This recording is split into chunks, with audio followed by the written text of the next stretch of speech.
It is generic in our times to hear about Sigma females, but have you wondered if they ever existed? The truth is that most men will never notice them, as they are too lusted in fertility alone. They will walk through their lives and never see a woman for who they are, but just for their procreational valors. This attitude is like cancer and makes women abuse their charm more and more. But what if one decides to use it beyond its limits, not for her good, but for the good of her nation and even beyond, in the name of her true father? When God tells you directly, yes, go there. The enemy army of lustful men is waiting to get ruined by me, and I want to let it happen by your hands. What else can you do?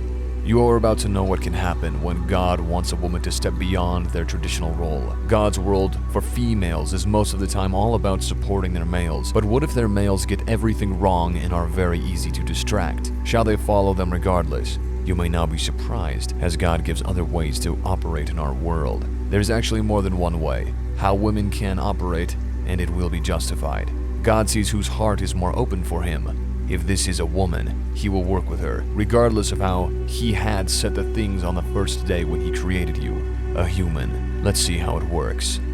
I'm about to share with you the story about the so-called Sigma woman Judith. Here we go. When Israel was about to get doomed by Babylon Empire, everyone lived in disbelief of how they could defend their property from invasion. Everyone was denying God's guardianship over his beloved land. Everyone but one woman. She had put all her trust, and instead of thinking about surrender, she wanted to act on her behalf. Despite everyone's disbelief, she heard from him and showed will to fulfill his plan. The plan was very simple. You will be the woman on the mission. She heard during her evening prayer. Everyone else was afraid that the town and the whole of Israel was lost, but she only knew the truth and was eager to act upon God's message. God saw it as a pearl in his chosen nation, so events began to unfold.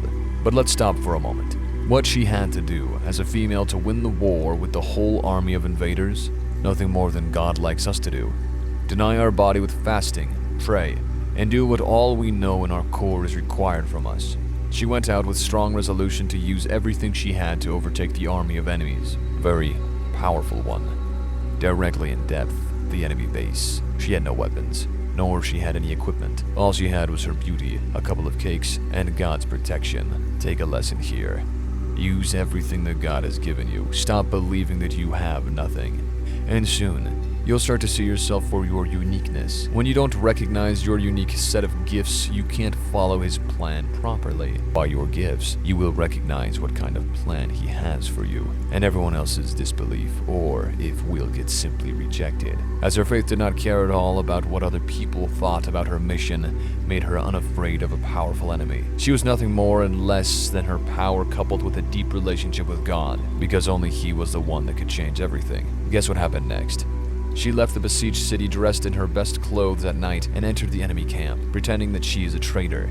Enemy forces commander trusted in all her claims, blinded by her beauty. He just believed that God had forsaken the city and it's free to take. But fueled by his pride and lust, instead of executing it right away, he decides to have fun with his team and new mysterious woman. His attitude was like he has already won the city and whole Israel. After the extraordinary feast, he invited her to his tent and fell asleep totally drunk. Finding herself in the center of an enemy camp, in front of a defenseless warlord, she immediately took advantage by beheading him with his own sword. With his head, she left the dangerous yet dormant place and came back to her city. When defenders saw it, they became immediately faithful and launched attack at the enemy army without commander for easy victory, as camp after feast was scattered and not ready to give the Israel army any kind of welcome. Israelites immediately took advantage and assumed that God is giving their oppressors into their hands, as they could not before. Looks like one woman with her deed has filled all hearts of defenders with faith and courage. They won and the whole country was safe.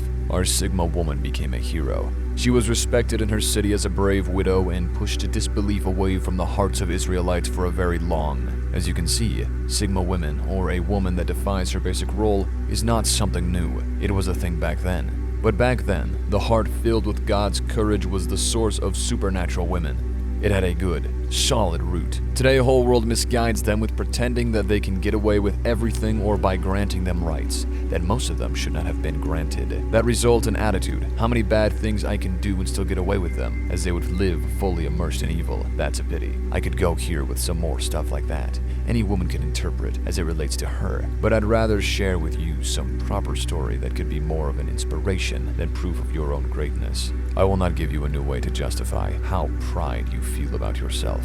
I can see it all around me. It makes me appreciate even more stories about the Judith woman that goes beyond her natural role and does it genuinely. If I think about women that does not, there is another book that addresses the topic very well, but it is not for now. It is for another episode. There is so much to do. But there are more stories like this that you need to know. It's time to sit down, get to know them, and have them served to you on a plate.